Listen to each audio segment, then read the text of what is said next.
Nigeria, a nation of over 200 million people, diverse, dynamic, and deeply complex.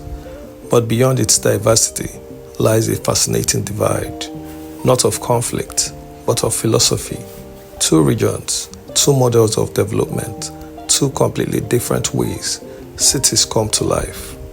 In the southwest, cities like Ibadan, Abeokuta, Akure, Ado-Ekiti, and Oshogbo stand as state capitals, products of planning, governance, and institutional growth. But in the southeast, cities like Onitsha, Aba, Nsukka, Nnewi, and Ekwulobia tell a different story, a story of enterprise, resilience, and relentless ambition. This is not just a comparison of cities. This is a comparison of systems, a comparison of mindsets, a comparison of how wealth is created and how cities evolve. Nigeria is a country of contrast, a nation where government-built capitals and organically grown commercial cities tell two completely different stories. In the southwest, cities like Ibadan, Abeokuta, and Akure were shaped by administration, colonial planning, and state investment. But in the southeast, cities like Onitsha, Aba and Nnewi rose from something entirely different: pure commerce, raw hustle, and private enterprise. So today, we ask one powerful question: how do southwest state capitals really compare to commercial giants of the southeast? Let's dive in.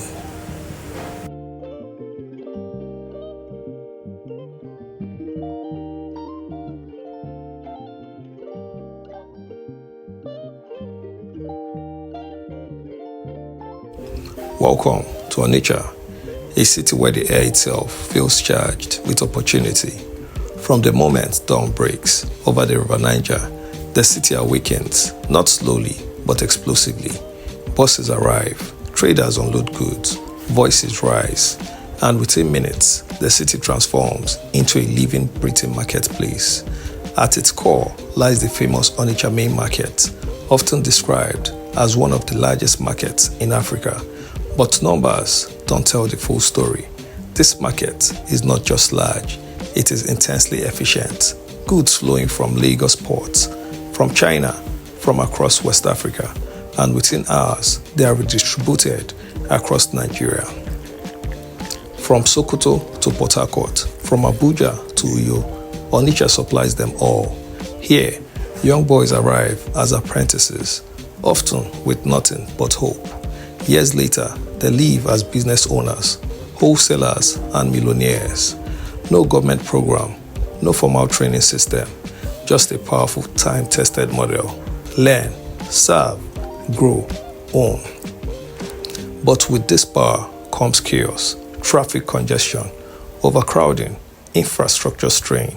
Yet, despite all this, Onitsha thrives because it is driven not by structure, but by survival instinct and ambition. On one side, we have Ibadan, one of Africa's largest cities by landmass, a historic capital known for government institutions, universities, and political influence. On the other side, we have Onitsha, a city that never sleeps, home of the legendary Onitsha main market, one of the largest markets in West Africa. This is not just a market. It is an economic engine. Every single day, billions of naira move through this city. Electronics, textiles, spare parts, and wholesale goods, all flowing from Onitsha to every corner of Nigeria.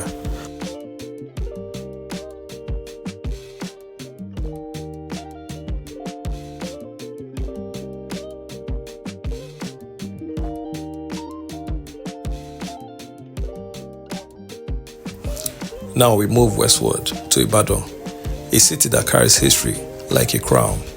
Once the largest city in West Africa, Ibadan grew not from markets, but from administration, military influence, and colonial planning.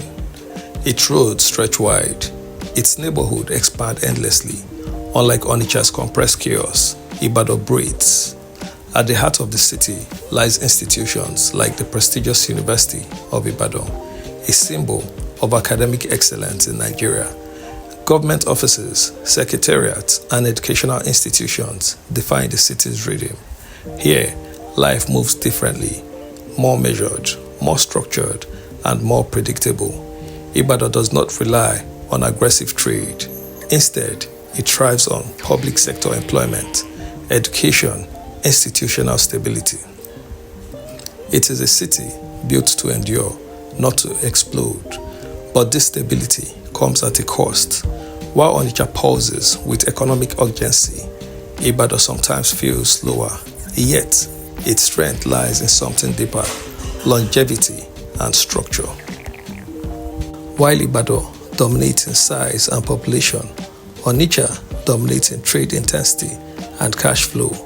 Ibadan is a giant by structure. Onitsha is a giant by money movement.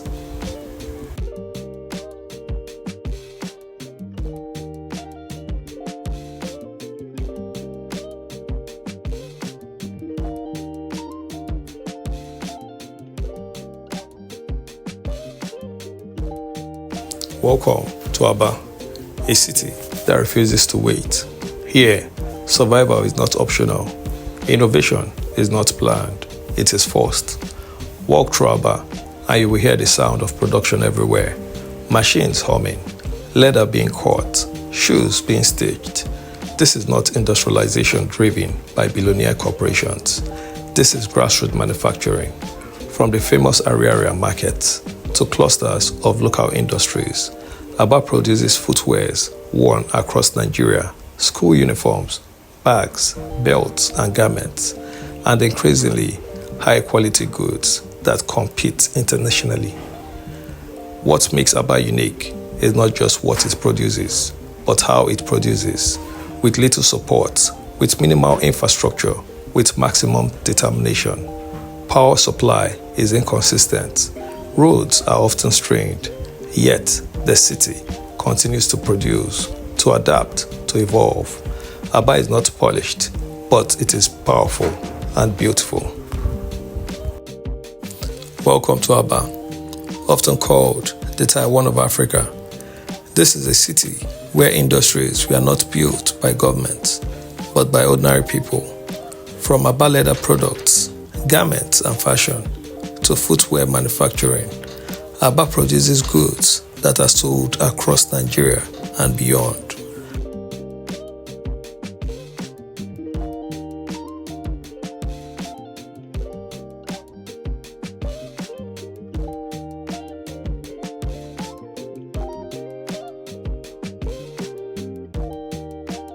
Now we move to Abeokuta, a city that feels grounded, calm, and deeply rooted in heritage. Dominated by the iconic Olumo Rock, Abeokuta tells a story of protection, identity, and tradition. Unlike Aba's industrial noise, Abeokuta speaks softly. Its economy revolves around government institutions, tourism, and its strategic proximity to Lagos. Road networks are more structured. Urban planning is more visible. Life here is not rushed. It is steady. But in this steadiness lies a contrast. While Aba builds industries from scratch, Abeokuta maintains stability. One creates wealth aggressively. The other preserves order effectively. Abeokuta, a calm historical capital. Abeokuta thrives on government presence, tourism, proximity to Lagos. But when it comes to industrial grassroots production, Aba operates on an entirely different level. Abeokuta is organized and administrative. Aba's markets might be chaotic, but economically explosive.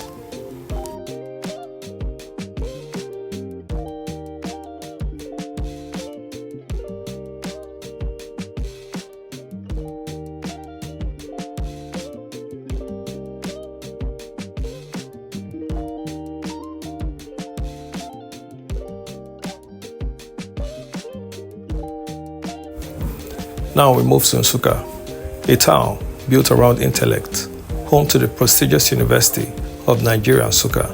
Nsukka is not just a town, it is an intellectual ecosystem, students, research, and innovation. This town breeds education.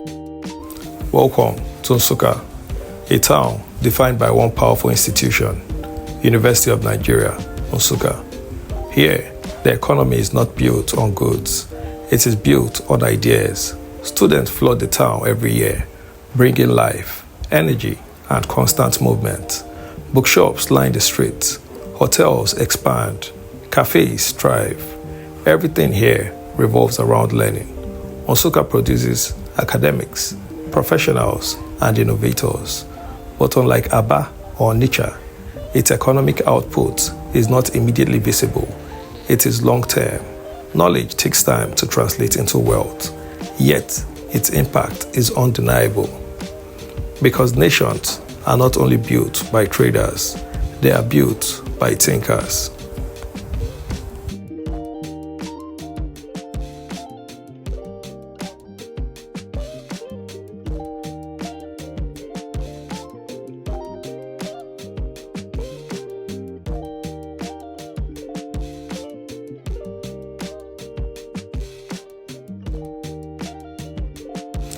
Now we arrive at Akure, a city that grows without noise. As a state capital, Akure benefits from government planning, infrastructure development, and urban expansion. Roads are being improved, new layouts are emerging.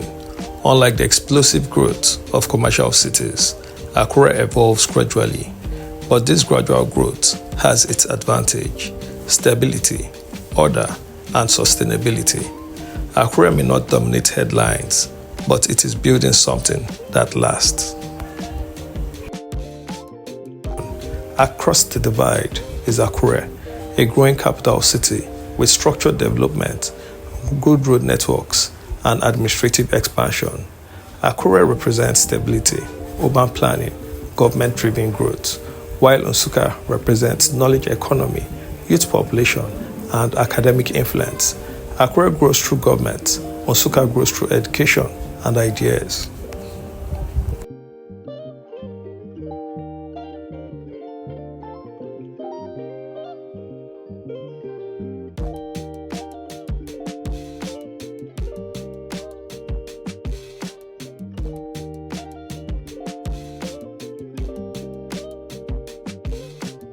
Welcome to Nnewi, a town that has mastered the art of wealth creation, known for producing industrial giants like Innocent Chukwuma, founder of Innocent Vehicle Manufacturing. Nnewi is not loud, but it is deeply powerful. Clusters of industries dominate the town: auto spare parts, manufacturing plants, and distribution networks. This is a city where business knowledge is passed down through generations, where mentorship replaces formal systems. Nnewi does not just create businesses, it creates empires. Welcome to Nnewi, the industrial heartbeat of Igbo land. This town has produced some of Nigeria's biggest industrialists, including Innocent Chukwuma, founder of Innocent Vehicle Manufacturing. Nnewi is filled with auto part industries, manufacturing clusters, and billionaire entrepreneurs.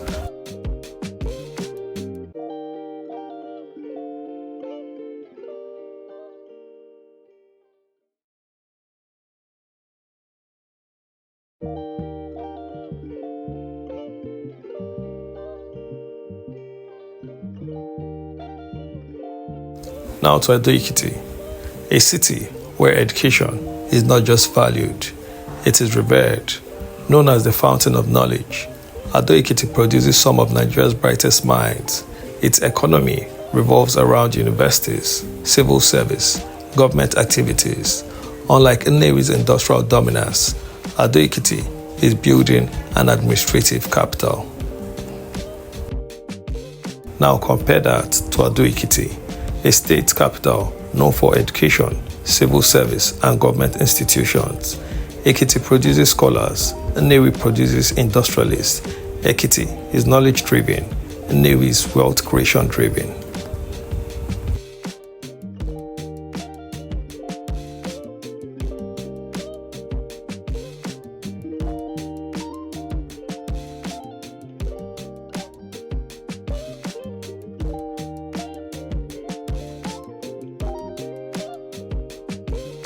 Welcome to Ekwulobia, a town on the rise, strategically positioned. Ekwulobia is quickly becoming a major commercial hub. Markets expand, transport links grow, businesses multiply. This is what early stage of growth looks like: raw, fast, and unpredictable. Finally, we look at Ekwulobia, a fast-rising commercial town, strategically located. Ekwulobia is becoming a trading hub, a transport junction, and a mini commercial capital in the making. Now, compare that with Oshogbo, famous for culture and tradition, especially the globally recognized Oshogbo festival.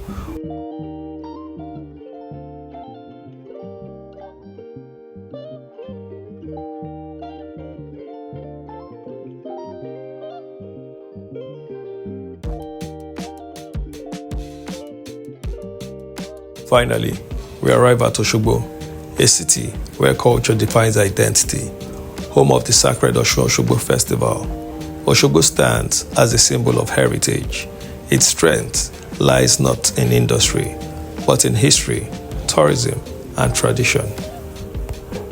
Oshogbo thrives on government presence, culture and tourism, historical relevance. Ekwulobia, on the other hand, is powered by trade, mobility, and business expansion. Oshogbo preserves culture. Ekwulobia builds future commerce.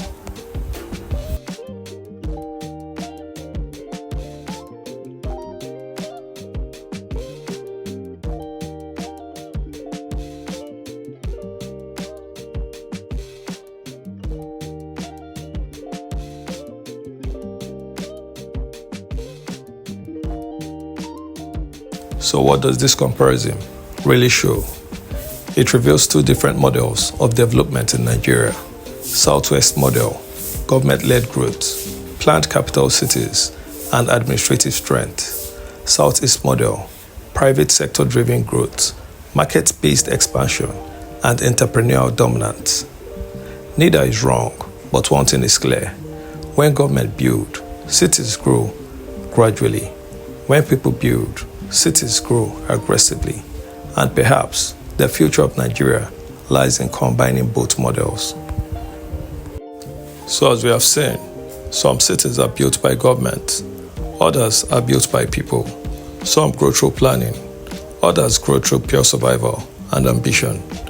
And when these worlds collide, the result is a fascinating contrast that defines modern Nigeria.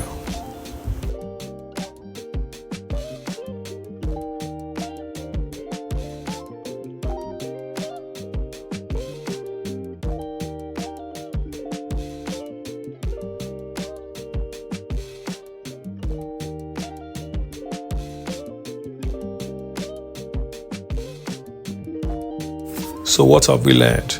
Two regions, two philosophies.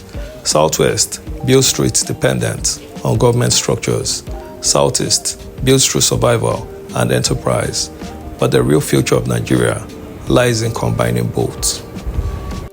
If you enjoyed this deep comparison, don't forget to like this video, subscribe to the channel, and turn on notification, because on this channel, we don't just tell stories, we reveal the forces shaping Nigeria's future.